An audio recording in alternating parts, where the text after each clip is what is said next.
Now, on another matter, today President Biden will welcome Olaf Schultz, the new German Chancellor, to his first visit to Washington since taking office.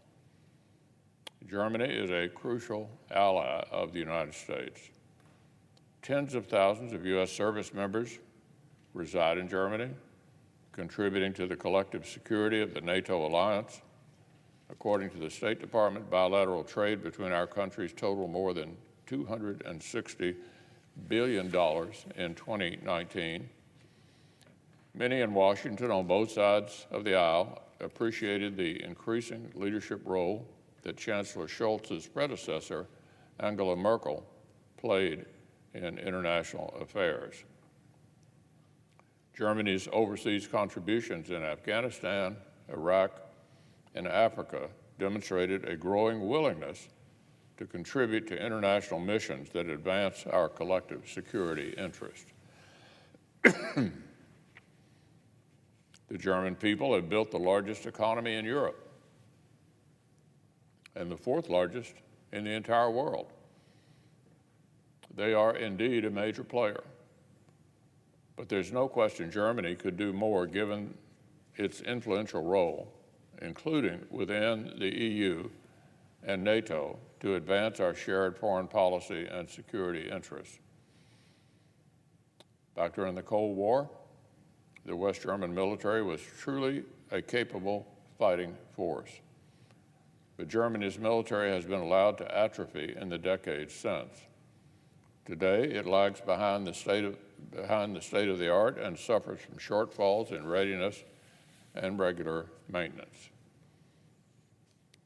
Germany endorsed the 2014 NATO pledge to commit 2% of its GDP to defense and 20% of that defense spending toward modernization by 2024. But it has taken very few credible steps to meet that pledge. Meanwhile, threats to the alliance have only grown since 2014.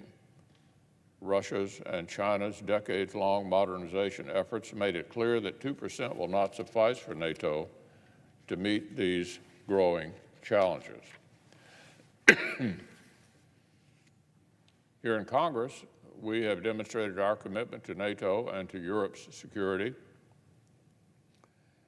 We hosted Jens Stoltenberg for a joint address to Congress 3 years ago. We have included measures supporting America's presence in Europe in our annual defense bills, including significant investments in our European Deterrence Initiative.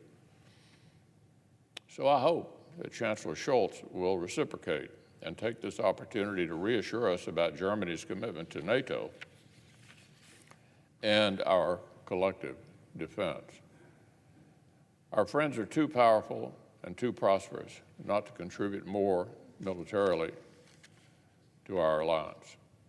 Of course, building military capabilities takes time, but the urgent issue of Russian aggression in Europe also demands courage and firmness, and it demands it right now. We know how such resolve works. The United States and our allies displayed such firmness again and again in standing up to Soviet pressure, and West Berlin remained a free city because of it. Chancellor Scholz has plenty of tools at his disposal to join his allies in seeking a strong signal to Putin that aggression against Ukraine would carry a tremendous, tremendous cost. So let's take one example.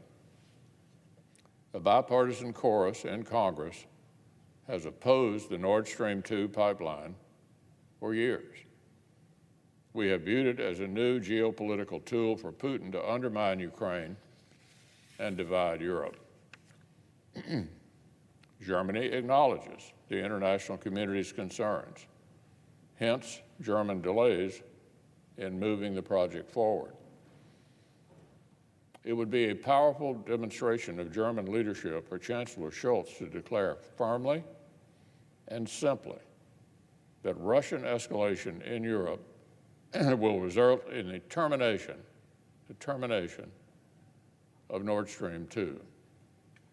Not another pause, the end of the pipeline, period.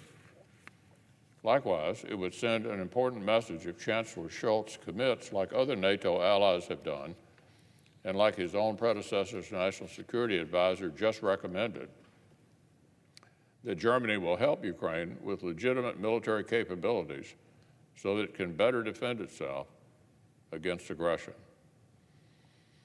So in conclusion, Madam President, Germany has been an important pillar in NATO and a strong ally of the United States, literally, for decades.